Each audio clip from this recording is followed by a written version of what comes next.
नमस्कार. विचार करा, काशीचं ते ज्ञानाने भारलेलं वातावरण, आधी शंकराचार्यांचे एकाहून एक विद्वान शिष्य आणि त्यांच्यामध्ये एक अगदी साधा सेवक. पण त्याची कहाणी खरं सांगतो थक्क करणारी आहे. म्हणजे बघा, एक सेवक जो पुढे जाऊन एक महान आचार्य म्हणून ओळखला गेला. पण हा चमत्कार घडला तरी कसा? चला तर मग निस्वार्थ सेवेच्या ह्या अद्भुत शक्तीची कथा आज आपण अनुभवूया. चला आपण थेट शंकराचार्यांच्या त्या पावन आश्रमात जाऊया. कल्पना करा, तिथे ज्ञानाचे जणू सागरच उसळत होते. पण त्या सागरामध्ये एक असा शिष्य होता ज्याचा मार्ग इतरांपेक्षा पूर्णपणे वेगळा होता, अगदी निराळा. आचार्यांच्या भोवती कोण होते? तर पद्मपाद, सुरेश्वराचार्य, हस्तामलक, म्हणजे ज्ञानाचे जणू हिमालयच. त्यांचं ज्ञान सूर्यासारखं तळपत होतं आणि शास्त्रांवरची त्यांची पकड अविश्वसनीय होती. पण खरी गोष्ट तर इथे आहे. बघा, एकीकडे बाकीचे सगळे शिष्य ज्ञानाच्या महासागरात डुबक्या मारत होते, मोठमोठ्या वादविवादांमध्ये प्रावीण्य मिळवत होते. आणि दुसरीकडे होता गिरी, जो अहंकारशून्य सेवेच्या शांत निर्मळ प्रवाहात वाहत होता. किती मोठा फरक आहे बघा. त्याचं संपूर्ण जग म्हणजे फक्त आणि फक्त गुरूंची सेवा.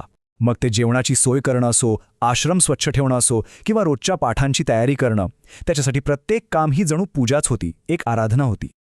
पण झालं काय की त्याची ही निस्सीम भक्ती काही शिष्यांना मात्र खटकत होती.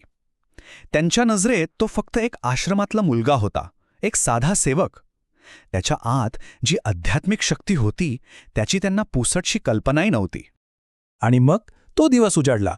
एक अशी सकाळ जी सगळं काही बदलणार होती. एक असा क्षण जो इतिहास घडवणार होता आणि सगळ्यांना एक नवीन दृष्टी देणार होता. आचार्य आपल्या आसनावर विराजमान होते, ज्ञानाचा खजिना उघडायला अगदी तयार.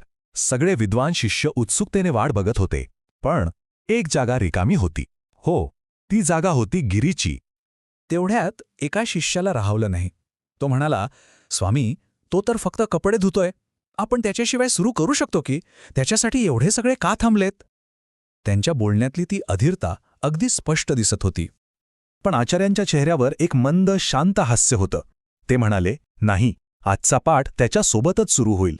त्यांनी थांबायचं ठरवलं, कारण त्यांना माहीत होतं की हा धडा फक्त गिरीसाठी नाहीये, तर तिथे बसलेल्या प्रत्येकासाठी एक खूप मोठं शिक्षण आहे. आता शिष्यांची चुळबुळ वाढायला लागली. त्यांच्या मनात तो जो ज्ञानाचा अहंकार होता ना, तो गुरूंच्या नजरेतून कसा सुटणार? आचार्यांनी ओळखलं की आता सत्य प्रकट करण्याची वेळ आली आहे. अगदी त्याच वेळी पद्मपादांच्या मनात एक विचार आला. कशाला थांबायचं? त्याला शिकवणं म्हणजे भिंतीशी डोकं आपटण्यासारखं आहे. हा जो बौद्धिक गर्वाने भरलेला विचार होता ना, तोच एका महान चमत्काराची ठिणगी ठरला. त्याच क्षणी शंकराचार्यांनी डोळे मिटले आणि एक आंतरिक संकल्प केला, एक दृढ निश्चय की आज सगळ्यांना दाखवून द्यायचं की निस्वार्थ सेवा आणि परमज्ञान ह्यांचं नातं किती खोल आणि अतूट आहे. आणि इकडे मैलो दूर नदीच्या काठावर गिरीला तर काहीच माहीत नव्हतं, पण त्याच्या नकळत त्याच्या गुरूंच्या कृपेचा अक्षरशः वर्षाव त्याच्यावर होत होता. जणू काही उपनिषदं, ब्रह्मसूत्र, संपूर्ण वेदांचं सार, ज्ञानाच्या नद्याच त्याच्या मनात अवतरत होत्या. आणि मग जे घडलं ते अविश्वसनीय होतं. एका क्षणात तो साधासुधा सेवक ज्ञानाच्या प्रकाशाने उजळून निघाला. हो, तिथे एका कवीचा जन्म झाला होता. जेव्हा गिरी धुतलेले कपडे घेऊन आश्रमात परतला ना, तेव्हा तो वेगळाच दिसत होता. त्याच्या चेहऱ्यावर, त्याच्या चालण्यात सगळीकडे एक अद्भुत तेज होतं. तो पूर्वीचा गप्प राहणारा सेवक नव्हता. तो तर जणू दिव्य आनंद आणि ज्ञानाचा चालता बोलता साक्षात्कार होता. तो गुरूंच्या समोर आला आणि त्याच्या मुखातून उत्स्फूर्तपणे संस्कृत श्लोक बाहेर पडू लागले. आणि तेही साधेसुधे नाही, तर तोडक नावाच्या एका अत्यंत अवघड छंदात. मोठमोठ्या पंडितांनाही जो छंद सहज जमत नाही, त्या छंदात तो रचना करत होता. हेच ते प्रसिद्ध तोटकाष्टकम. हे स्तोत्र म्हणजे दुसरं तिसरं काही नसून त्याच्या हृदयातून उमटलेला गुरुभक्तीचा ओघ होता. गुरुकृपेचा तो एक मूर्तिमंत आविष्कार होता. त्यात तो म्हणतो, तुम्हीच ईश्वर आहात, तुम्हीच शिव आहात, या अज्ञानी जीवाला भवसागरातून तारणारी नौका तुम्हीच आहात. या एका घटनेने सगळं चित्रच पालटून टाकलं. आश्रमातलं संपूर्ण वातावरण बदलून गेलं आणि सेवेच्या महत्वाचा एक नवीन अध्याय सुरू झाला. ते मोठे मोठे विद्वान शिष्य अवाक होऊन पाहतच राहिले. त्यांच्या ज्ञानाचा, त्यांच्या बुद्धीचा सगळा गर्व गळून पडला. त्यांना त्या क्षणी कळून चुकलं की हे कुठल्याही मानवी प्रयत्नांचं फळ नाहीये. हा तर निव्वळ गुरूंच्या अपार कृपेचा साक्षात्कार आहे. त्या दिवसापासून गिरी हे नाव इतिहासात जमा झालं आणि ते ओळखले जाऊ लागले तोटकाचार्य या नावाने, म्हणजेच तोडक छंदात रचना करणारे आचार्य.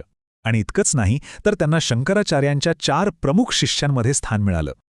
आणि पुढे काय झालं असेल तर स्वतः शंकराचार्यांनी त्यांची नेमणूक ज्योतिर्मठाचे पहिले पीठाधीश म्हणून केली. यातून काय सिद्ध होतं? हेच की ज्ञानाचा मार्ग फक्त मोठमोठ्या ग्रंथांमधूनच जातो असं नाही, तर विनम्र सेवा आणि अढळ श्रद्धेचा मार्गही तितकाच श्रेष्ठ आणि प्रभावी आहे.